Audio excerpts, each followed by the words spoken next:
welcome to the Canes local post game. It is me and my father here right now, the old man, as we are talking the Canes 4-3 overtime win over the Chicago Chicago, Blackhawks. yeah. Chicago, not Chicago. I'm not sure. Yeah, Chicago Blackhawks. But yeah, I'm gonna pass it over to you kind of quick here, and I just kind of want to get your overall thoughts of the game as a whole, and then we'll kind of break down a little bit more of it, each goal I and thought stuff like that. overall, I thought we started the first 5 minutes. We were good pace, good tempo, and then something happened. We took our foot off the gas, and man, I tell you, it was quick and dirty, and they got 2 goals, and I was like, oh my, here we go again, but it's it sort of it sort of righted the ship a little bit, and Freddie made some excellent saves. I mean, I tell you, for the first game back after not playing for 8 weeks, couple of months, man, I thought he looked really good. Made a couple of things he may have wanted to do different on a couple of the goals, but for the most part, I thought, and then then the lines took on, and then the energy took over, and we got the pace going again. And man, I tell you, just breakdowns, and Chicago they're a really good hockey team. They're just super young.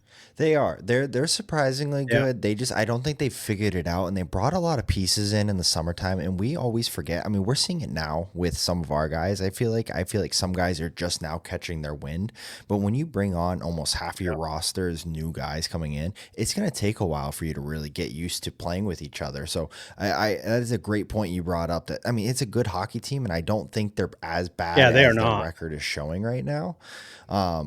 But like and Connor Bedard, for everybody that's like, oh no, he's not going to be good. He's going to be good.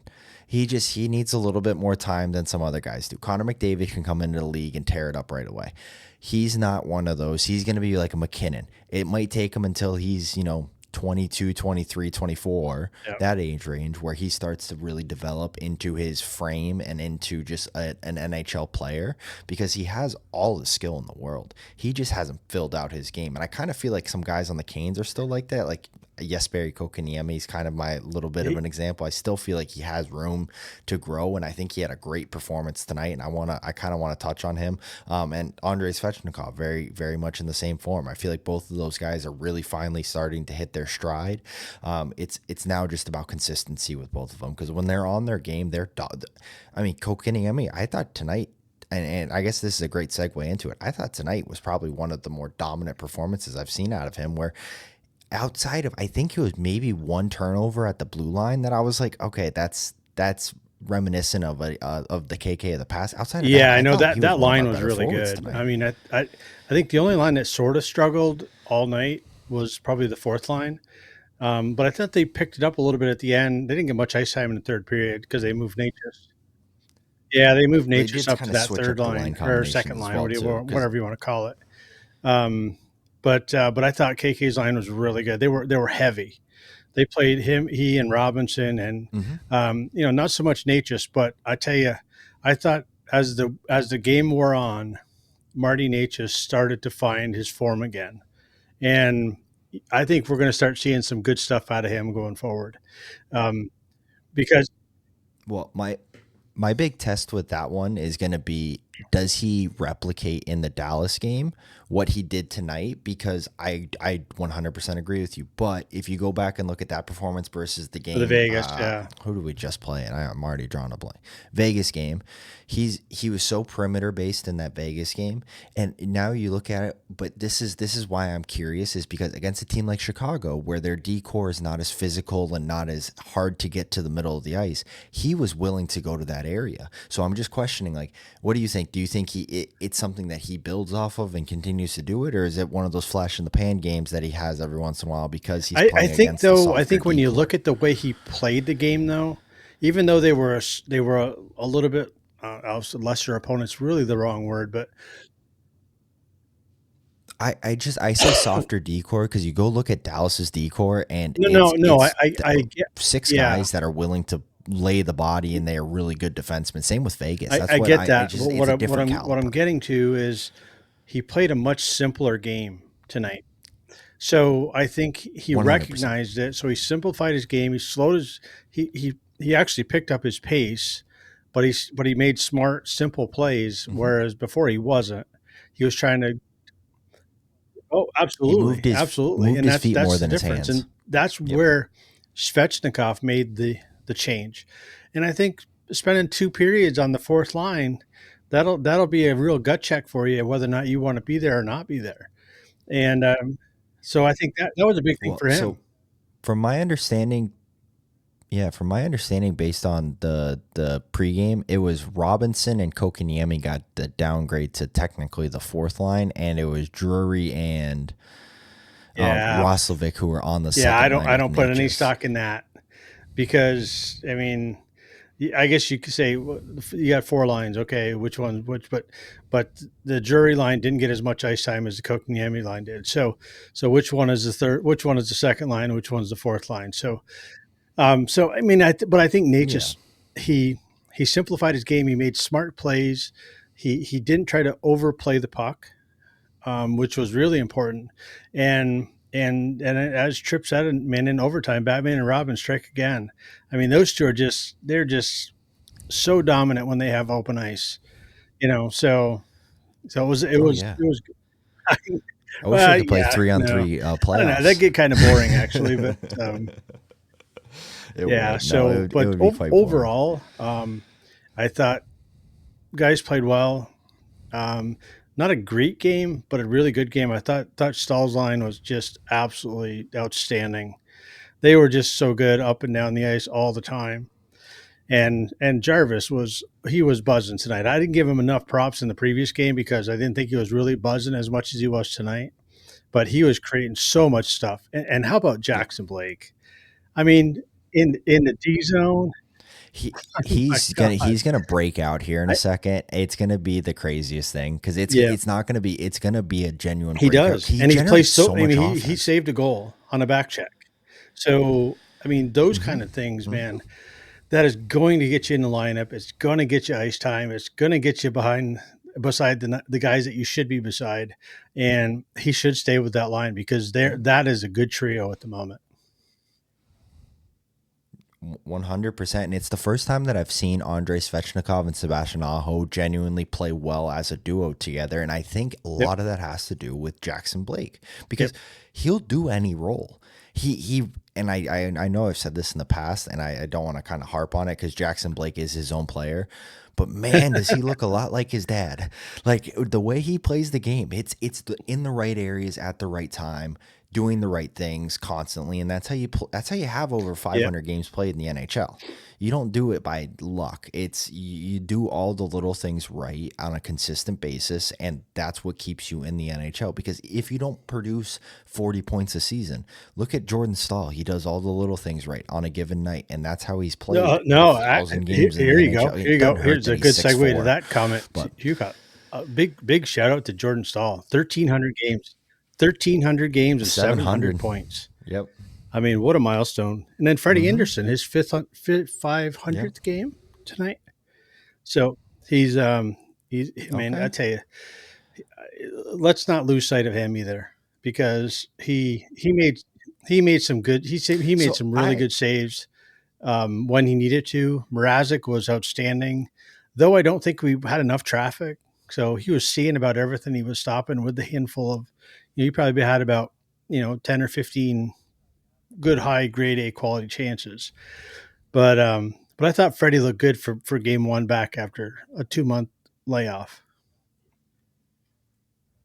100%. And the only reason I'm gonna kind of keep this as I think he's going to be the number one clear cut thing, but but it's Chicago. It's an 880 save percentage. It's a 4-3 game where maybe one or two of Yeah. the goals is if he has a stick in the right place, all of a sudden that backdoor tap in is Yeah. not a Two of them, thing. actually. Two of them. Where if if if Kochetkov's in net and this is the performance, I'm more just saying this. Are we having the same conversation, or is it like he needs to play better? Because this is kind of what he's been doing all season, where he lets up 3 goals, but they only have 25 shots against, and so his numbers look bad. And yeah, typically one goal is a softie, but I mean, for some goalie coaches, letting a backdoor from below the goal line come out to the back door, I mean, Yeah. that's your area. That should be a stick in the lane, and so it's like, is that considered a soft goal, or is that because it's a backdoor No, tap in I that think looks I better think on it can be TV? either way. But those are the two that I mentioned earlier when we first came on. Is that those I think are Mm-hmm. the two that he wants to have back. He wants to play those a little differently. This third goal that went backdoor also. I went right through the crease. Didn't get a stick on it. He watched it go through. You could see him track it right through the crease.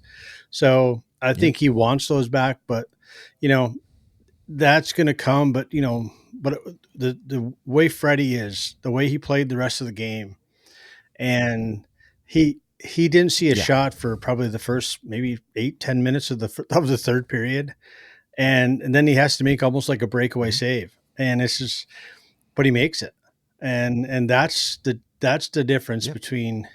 I'm okay with the save percentage when your team breaks down. Orlov, I thought, was marginally awful tonight. Quite honestly, I I think it was gonna was. I think say it I was did not think awful. he had a good Um, performance. but but we'll leave him. We don't want to harp on him. We don't want to get too deep into the weeds. This is only a short little post game, but I like I said, I think Freddie looked really good for game one back off a 2 month break. I call it break, but recovery. Yep. I, I don't disagree at all. But the bigger thing I want to say is that if we have good defending in front of them and we don't have all of these breakdowns, because we can say that, Freddie makes the big save, but if you go and look at grade A's in games Kochetkov's playing versus games that this game Freddie played, they're giving up 10 grade A's every single game. That's the bigger issue that we have, I feel like, as an organization. Yes, our goaltending needs to make those saves when they come up, but you go look at Dallas. They're giving up on average Yeah. probably 6 or 7 grade A scoring chances a game, where we're in the double digits most games. Like that, they just can't slide. So that's, I feel like, the bigger issue outside of the goaltending is our D zone has just become completely lackluster. But that is where we are going to leave it. Dad, I just want to get a quick player of the game from you, and then I'll give mine, and then we'll leave it there. Gosh, I mean, I hate to give it to one player. I think the third line I thought was exceptional. I thought they were really good, but just pound for pound, using the body, creating opportunity. I mean, he created the second goal. Second goal, yeah, second goal. I think I'm going to steal your guy. I think probably, but I think Jesperi Kotkaniemi was. Oh, Yeah, he taking was. KK Well, you from could me. do the No. same one because we can agree, but I No, no, no, think no. he was every ounce of a 60-minute performance out of him. And you know, if Nate just would have played the whole game like he played in the third, maybe I would have given it to him. But I'm going to give it to KK. Yep. I cannot disagree with you in that regard. I'm actually going to go a little bit off kind of topic because we didn't really talk much about him in this whole game. But Sebastian Aho, goal and an assist this game, Yeah, that Jacob can't be Slavin, 2 overlooked points in too. that So regard. Where 2 points, I mean, 2 points is a big thing. I also think Jacob Slavin didn't have his best night overall. Yes, he picks up the 2 points, but 2 of those goals he gets beat wide with speed. You rarely see that out of Slavin, so it's like, okay, maybe just not his night. I'm never going to take anything away from Jacob Slavin. He could play terrible the rest of his career. I'm forever going to be grateful for Jacob yeah, Slavin and all he's done for Carolina because he's the best I've ever seen. But don't think tonight was his best night either. But gonna give it to Sebastian Aho because I think he's turned the corner and he's figured it out again, and I think it's only going to continue to get better. And like you said last week, maybe we are going through our slow rough patch early this year, and then we're going to catch fire because we usually always seem to catch fire at the beginning of the year, and then we slow down at the end. Maybe we're yep, slow at the beginning, and we're going to catch fire at the end of the year, and that might be yep. a good omen for this team going into playoffs. But that will be all from the Canes post game review.